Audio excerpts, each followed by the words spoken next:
हाय गर्मी। हाय दोस्तों। तो स्वागत है आप सभी का इस गर्मी की टॉपिक पे बात करने के लिए। ये सच में यार, ये जो गर्मी ना तभी पता चलती है ना जब हमारे हमारे यहाँ ना कुछ इस तरह के टेक्निकल प्रॉब्लम आते हैं जो स्क्रीन पे दिखा रहे हैं। तो ये कुछ प्रॉब्लम है जो आपके ये सब सारी एरिया को जो है ना प्रभावित करेगी। और बोला तो जा रहा है कि आज दोपहर तक सब नॉर्मल हो जाने के लिए बोल दिया गया है। 2 बजे तक जो है ना लाइट आ सकती है पूरी तरह से। बट लेकिन फिर भी ये सोचिए यार कि जो लाइन 4 घंटा 5 घंटा या एक दिन के लिए जब कट रहा है ना, तो एक्चुअली महसूस हो रहा है कि कितनी गर्मी है और कितने हम इस पृथ्वी को बर्बाद कर चुके हैं कहीं ना कहीं।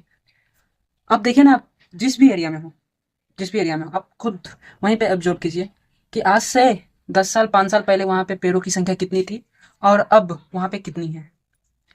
पहले वहां पे, सच कहूं तो खुद मेरे घर में भी एक बड़ा सा पेड़ था।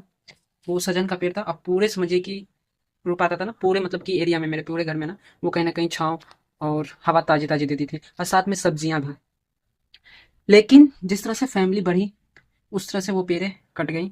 और बाकी उससे ज़्यादा तो ये जो जिसे हम कह रहे हैं कि हमारा शहर, हमारा देश विकास कर रहा है, इस विकास के चक्कर में ना हम पर्यावरण को इतने नीचे धकेल दे रहे हैं ना, इतने खत्म कर दे रहे हैं ना, कि ये सब कहीं ना कहीं अब बदला ले रही है यार।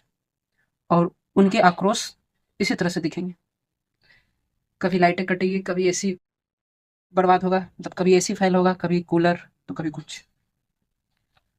अब ये जो सच में यहाँ तक इस पर्यावरण को बर्बाद करने में ना हमारी भी है और कुछ बड़े बड़े संस्थान की भी गलतियां हैं।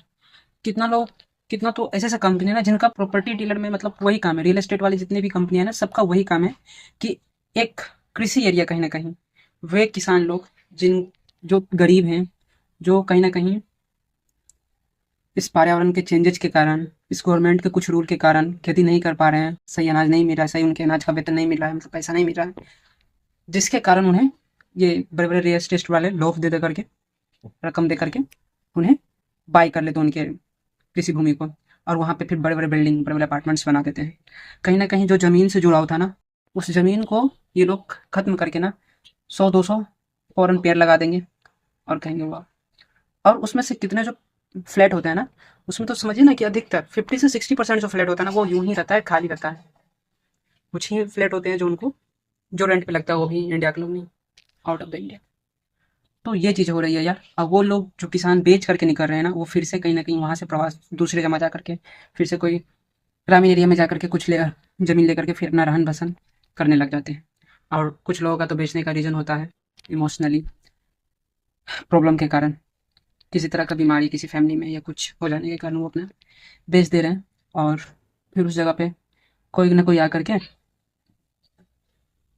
उसे खत्म कर वहाँ पे बिल्डिंग बन जा रही है। अब इस तरह से रहा ना, इस तरह से हम, जब तक हम पर्यावरण से प्यार नहीं करेंगे, तब तक पर्यावरण भी हमसे कहाँ से प्यार करेगा यार। तो जो हो रहा है देखो, ऐसा हो। चलिए, तो यही थी इस बदलती दुनिया को देखने का एक नज़रिया। चलिए, मिलते हैं नेक्स्ट वीडियो में। Bye bye.